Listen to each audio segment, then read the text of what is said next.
مغرب کے تنقیدی اصول، سجاد باقر رضوی، تیسرا باب افلاطون، اور اس کے آگے نیا موضوع نظریہ تقلید۔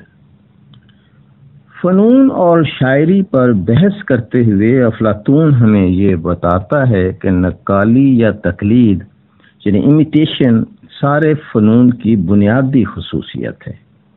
تقلید کا یہ تصور افلاطون سے پہلے بھی موجود تھا، لیکن افلاطون نے اسے صراحت سے پیش کیا۔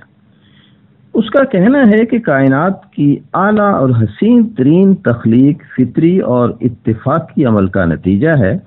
بعد ازاں فن پہلے سے تخلیق شدہ اشیاء کی نقالی سے پیدا ہوا۔ فن محض مشغلے کے طور پر حقیقت اور صداقت کی نامکمل تماثیلیں امیجز پیش کرتا ہے۔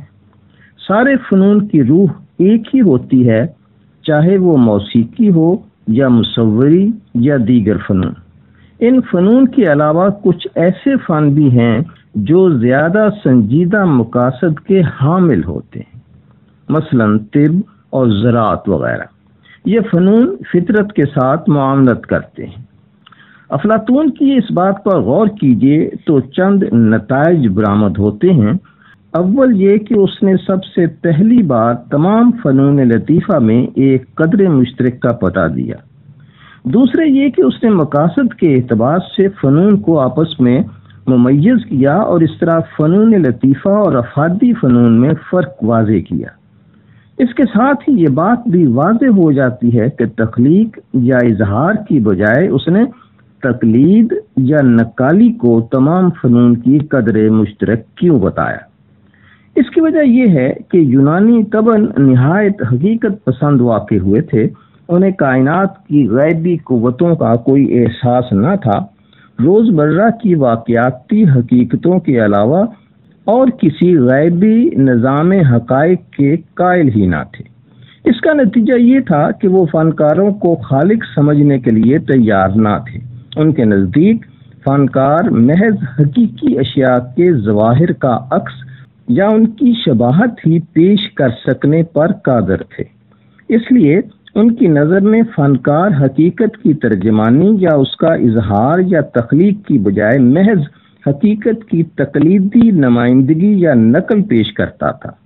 یہی تصور افلاطون کے یہاں بار بار آتا ہے۔ اس کا خیال بھی یہی تھا کہ فنکار گرد و پیش کی اشیاء کی تقلید کرتے ہیں اور صداقت کی ادھوری تمثال پیش کرتے ہیں۔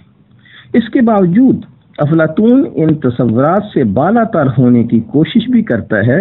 نقالی اور تقلید کا یہ عام نظریہ عام شاعری تک محدود ہے، مگر افلاطون ایک اعلیٰ قسم کی شاعری کا تصور بھی رکھتا ہے۔ فلسفیانہ نقطۂ نظر سے وہ حواس کی دنیا کے پیچھے ایک مثالی دنیا کا تصور رکھتا تھا، اور اس مثالی دنیا کے تصورات مثلا عدل، حسن اور صداقت کی تقلید کو اعلیٰ انسانی کردار کے لیے ضروری خیال کرتا تھا۔ لہذا شاعری میں انہی اعلیٰ مثالی اقدار کی تقلید اس کے نزدیک اعلیٰ شاعری کا موجب بن سکتی تھی۔ اس بات کا مطلب یہ بھی ہوا کہ ایسی شاعری جو یہ دیکھنے کے بجائے کہ اشیاء کیا ہیں، یہ دیکھتی ہے کہ انہیں کیا ہونا چاہیے، افلاطون کے نزدیک مستحسن شاعری ہے، اور تقلید کا یہ مفہوم افلاطون کے نزدیک اعلیٰ تر مفہوم ہے۔ تحریک شعر اور شاعری کا وجدانی تصور۔ شاعری کی ماہیت کے بارے میں تقلید کے تصور سے قطع نظر افلاطون کا دوسرا تصور تحریک شعر کا تصور ہے۔ سارے قدیم یونانی شعراء کا یہ خیال تھا کہ وہ کسی دیوتا یا فن کی دیوی کے زیر اثر ایک قسم کی جنونی کیفیت یا آسیب زدگی کی حالت میں شعر کہتے ہیں۔ قدیم یونانی شاعر پنڈار بھی اس بات کو مانتا تھا کہ شعراء کسی بیرونی طاقت سے تحریک پا کر عالم وجد میں شعر کہتے ہیں۔ افلاطون نے اس نظریے کو بھی اپنا لیا، گو اس کے عہد کا عام نظریہ شعر یہی تھا کہ شاعری بھی دیگر فنون کی طرح شعوری فن ہے، اور شاعر لفظوں کے شعوری استعمال سے تاثر پیدا کرتا ہے۔ چونکہ افلاطون تحریک شعری کے غیر شعوری اور غیر عقلی تصور کو بھی مانتا ہے، اس لیے وہ اس نتیجے پر پہنچا کہ شاعری کے پیچھے بے پناہ غیر شعوری اور غیر عقلی صلاحیتیں کار فرما ہوتی ہیں، اور اس لیے شاعر کا کلام ذمہ داری کا نہیں بلکہ غیر ذمہ داری کا اظہار ہوتا ہے۔ لیکن افلاطون اپنی کتاب فیدروس میں تحریک شعری کو عظیم تر مفہوم بھی دینے کی کوشش کرتا ہے۔ اس کا خیال ہے کہ شعری تحریک کے سبب ایک ایسا ترفع نصیب ہوتا ہے جو عام حالات میں ممکن نہیں۔ اس بات کی تشریح کرتے ہوئے افلاطون کہتا ہے کہ جنون دو قسم کے ہوتے ہیں، ایک وہ جو کسی جسمانی خرابی یا ذہنی عدم توازن کا نتیجہ ہوتا ہے، اور دوسرا وہ جس میں روح روزمرہ کے عوامل اور معاملات دنیوی کی قید و بند سے آزاد ہو جاتی ہے۔ اس دوسرے قسم کے ترفع کی وضاحت میں وہ پیغمبر، شاعر اور عاشق کی مثال دیتا ہے۔ اس کا خیال ہے کہ عاشق کی روح ان اعلیٰ و عرفہ غیر متغیر حقیقتوں کی طرف پرواز کرتی ہے جن سے لافانی روح کا اصل رشتہ ہوتا ہے۔